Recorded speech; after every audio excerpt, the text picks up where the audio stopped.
la parole de Dieu dans la Genèse. On va lire ensemble la parole de Dieu dans la Genèse. La promesse que le Seigneur fait à Abraham de lui donner évidemment une descendance, de faire de lui le père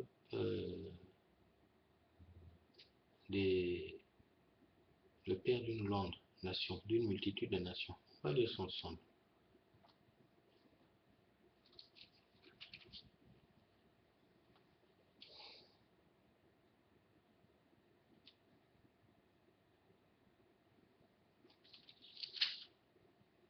Bon, on va commencer dans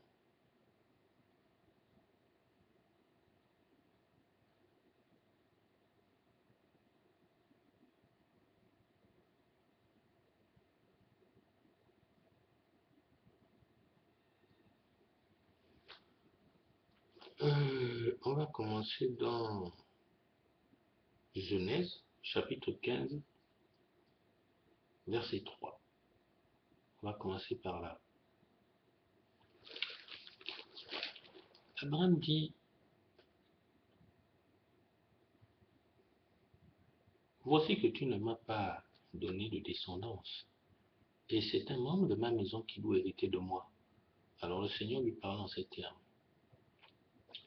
ce n'est pas lui qui héritera de toi, mais celui qui sortira de tes entrailles héritera de toi. Il le mena dehors et lui dit: contemple donc le ciel, compte les étoiles si tu peux les compter. Puis il lui dit: telle sera ta descendance.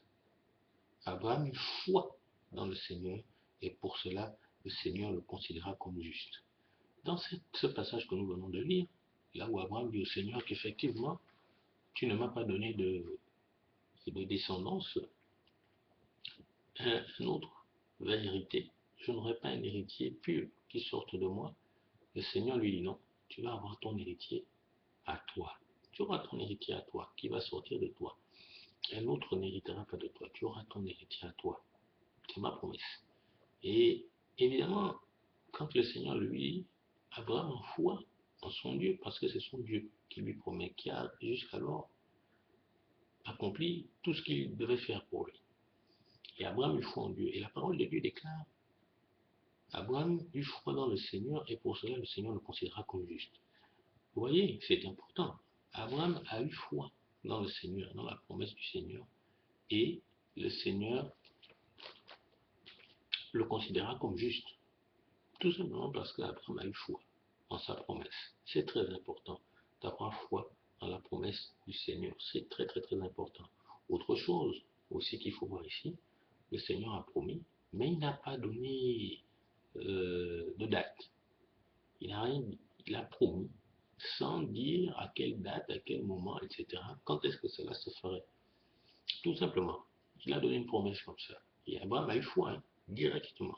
C'est très important de voir ici ce qui est mis en relief, la foi. Tout de suite, Abraham a eu foi, il n'a pas douté. Et aussi le fait que le Seigneur n'a pas donné de date. Il n'a pas donné de date. Il a tout simplement promis comme ça à Abraham sans donner une date. Il n'y a pas de date là-dedans. Il n'y a pas de date. Bien.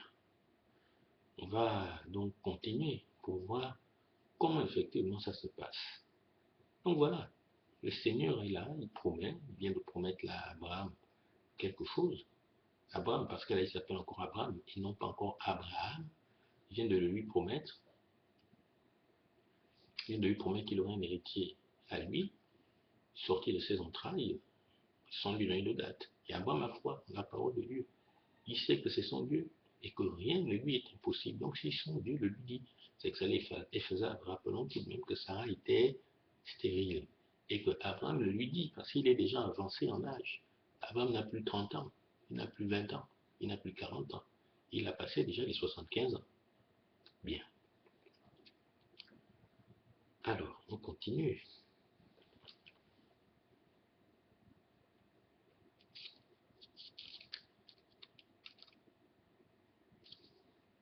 Très...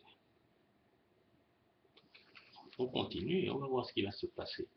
Évidemment, Sarah, Sarai, parce qu'elle s'appelait d'abord Sarai, que nous connaissons, était stérile, ne faisait pas d'enfant, faisait pas d'enfant. Le temps a passé, elle ne faisait pas d'enfant. Elle s'est impatientée. Qu'est-ce qu'elle a fait? Elle a fait quelque chose qu'on faisait avant. Elle a pris sa servante, Agar, qu'elle a donnée à Abraham, pour qu'il fasse avec elle un enfant. Abraham, évidemment, a accepté la proposition de sa femme Sarai. Il a accepté la proposition, il a connu Agar, et Agar lui a donné un enfant du prénom ou du nom d'Ismaël. Vous voyez, c'est très important. On est impatient. Agar devient impatiente. Je n'ai pas envie de dire qu'elle n'avait plus foi en la parole de Dieu. Elle devient impatiente et se dit cette promesse tarde à venir. Elle raisonne, encore une fois le raisonnement dans sa tête, que mais le Seigneur a promis à Abraham, sûrement elle a raisonné, le Seigneur a promis à Abraham un enfant. Peut-être que c'est pas moi, c'est peut-être une autre qui va porter cet enfant-là pour Abraham. Et qu'est-ce qu'elle fait? Elle donne Agar à Abraham. Le Seigneur n'intervient pas. Il ne dit pas à Abraham, ne va pas vers Agar, il ne dit pas à Sarah. Non, il n'intervient pas, il les laisse faire. Il les laisse faire. Souvent, d'autres appellent ça les volontés permissives. Bon, il les laisse faire. Évidemment, Ismaël va naître.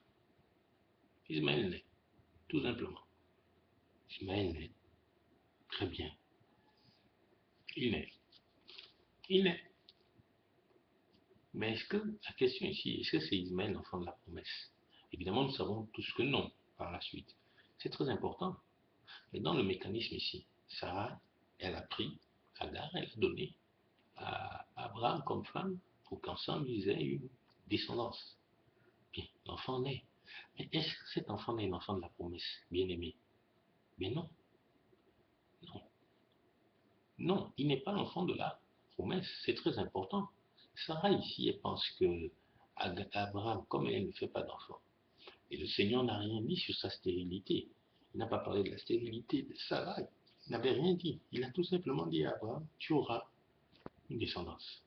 Point final. Sorti de tes entrailles. Sarah, elle est logique. Elle raisonne dans son raisonnement humain. Ah, je suis stérile. On a dit, le Seigneur a dit à mon maître, comme elle appelait Abraham son maître, il aurait une descendance sortie de ses entrailles. Peut-être peux-tu l'avoir avec ma servante, puisque la coutume avant l'autorisait. Et c'est ce qui s'est passé. Bien. Donc voilà, dans son impatience et son raisonnement humain, à vouloir satisfaire son mari, à vouloir lui donner, puisque c'était très important, à vouloir lui donner une descendance, bah, elle a tout simplement donné Agar comme femme. Elle a fait Ismaël. Agar a fait Ismaël et nous savons ensemble ce qui va se passer après. C'est l'impatience ici. C'est l'impatience. Le Seigneur s'est prononcé, tout simplement. Il n'a rien dit. Attention, il a fait une promesse simple. Il a dit, je vous le rappelle, il a dit à Abraham. Alors le Seigneur lui parle en ces termes, dans Genèse chapitre 3, verset 4. Ce n'est pas lui qui héritera de toi, mais celui qui sortira de tes entrailles héritera de toi. Vous voyez, c'est tout ce qu'il lui a dit. Donc, Abraham n'est pas conditionné, il n'a pas dit qu'il sortira de Sarah, il a dit qu'il sortira d'Abraham. Et Sarah, il a raisonné. Ce qu'on vient de lire ensemble dans la Genèse chapitre 16, verset 1 à verset 1, bon, on va dire au verset 4. Hein? Sarah a raisonné. Elle a raisonné. Elle a raisonné. Elle s'est dit, ça doit être l'héritier d'Abraham qui vient de ses entrailles. Bon, peut-être avec une autre femme que moi. Et elle lui a donné Agar. Vous voyez, encore une fois, on revient sur notre fameux enseignement de raisonnement humain qui nous paie, qui n'a rien à voir avec l'esprit et la sagesse divine. Le raisonnement, parce que pour vous dire, j'ai déjà la dernière fois le raisonnement divin, qui est en fait la sagesse divine animée par l'Esprit Saint. C'est très important. Donc on est là. Elle a fait une sorte de volonté permissive. Et puis voilà. Très simplement, ça arrive souvent. Dieu m'a promis le mari. Dieu m'a promis un mari. Oui, il m'a promis une femme. Il m'a promis une femme en révélation. Voilà la femme qui m'a promis. Et je connais la femme, par exemple. Dieu vous a promis une femme. Je vois cette femme. Je sais que c'est la femme de la promesse. Je l'ai vue en révélation. Une première fois, une deuxième fois. Le Seigneur l'a confirmé à travers des signes. Et curieusement, cette femme-là n'est pas réceptive. Vous allez vers elle, elle n'est pas réceptive. Non, pas du tout. Rien, zéro. Vous êtes là et dans votre grande impatience, qu'est-ce que vous faites? Vous allez épouser une autre femme. Parce que vous vous dites, je ne peux pas, je ne peux pas, ça fait 1 mois, 2 mois, 3 mois, 4 mois, 5 mois, 6 mois, 1 an. La position de l'autre ne change pas. Donc, moi, je ne peux pas. Je vais aller épouser une autre femme. Ou je vais aller épouser un autre. Bien, ça se passe comme ça. Vous êtes impatient.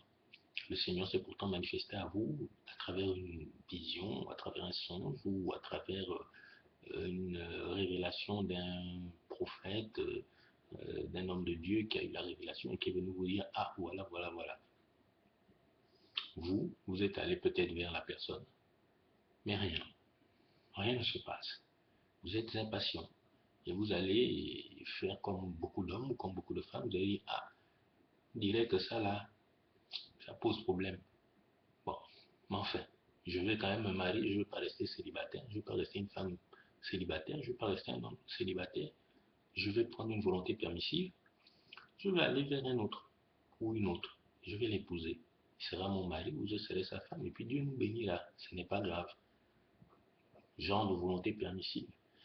Mais voyons ensemble que ça a des conséquences. Parce qu'attention, si ce n'est pas la personne de la promesse, ça ne peut engendrer que de très mauvaises conséquences. Voyons ensemble la suite. Soyons vraiment patients. On va lire ensemble ce qui va se passer après.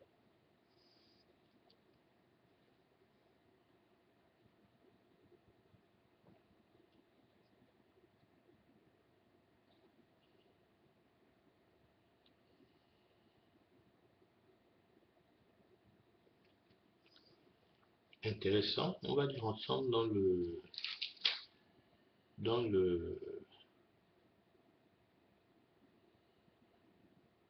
on va lire ensemble dans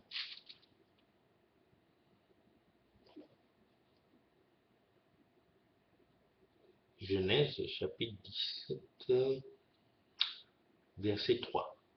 Quand le Seigneur vient confirmer à Abraham sa promesse. C'est très important.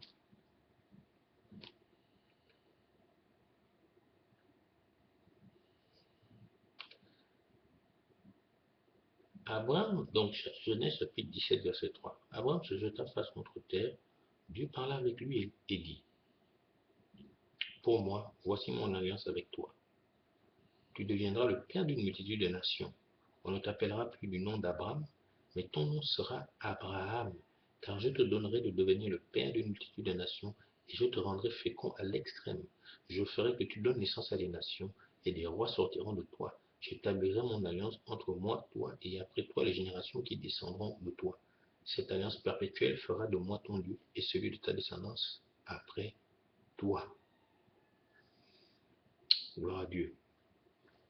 Mais, vous voyez ici, le Seigneur vient dire à Abraham que il vient lui confirmer sa promesse. Pourtant, Ismaël est né.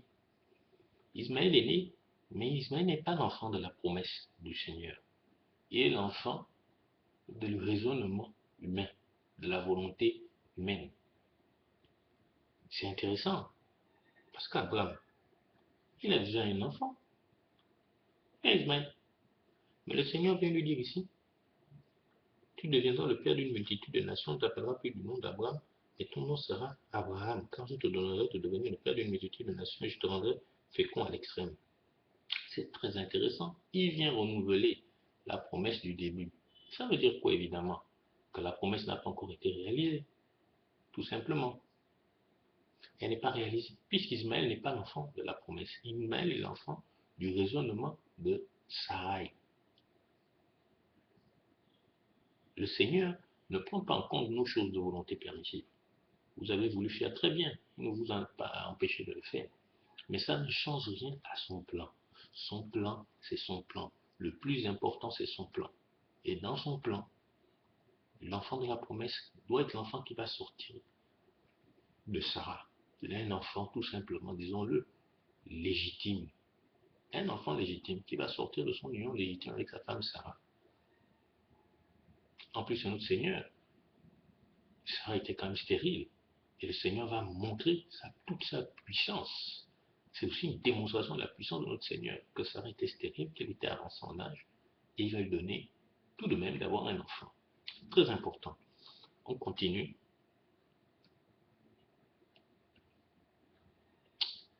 N'est-ce pas Genèse chapitre 17. On va lire au verset 15. Dieu dit à Abraham, tu n'appelleras plus ta femme Sarai du nom de Sarai, car elle aura pour nom Sarah. Je la bénirai, et même je te donnerai par elle un fils. Je la bénirai, elle donnera naissance à des nations, des rois, des peuples sortiront d'elle. Voyez, maintenant il lui dit, voilà, je vais bénir Sarah là qui est stérile. C'est elle qui va porter l'ami de l'alliance dont je te parle. C'est elle qui le portera. Elle ne va plus s'appeler Sarah, mais elle va s'appeler Sarah. Elle ne sera plus un ventre stérile, mais elle sera un ventre fécond. Elle va porter ton enfant.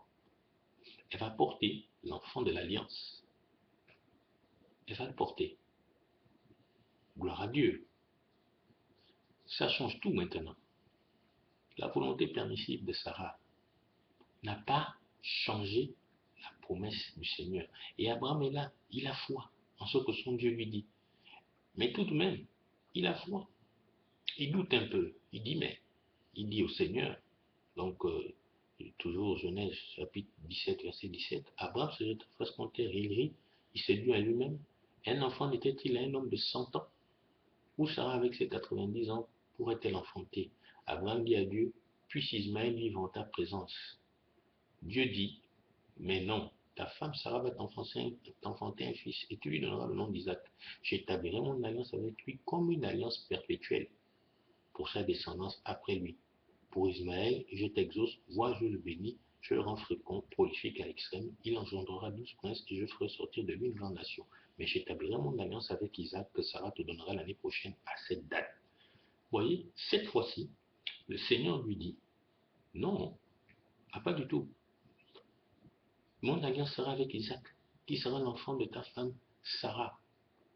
Donc le plan de Dieu n'était pas de donner évidemment à Abraham un enfant avec Agar, la servante, mais avec sa femme, et c'est tout à fait normal, avec sa femme, parce que Dieu est un Dieu juste, avec sa femme.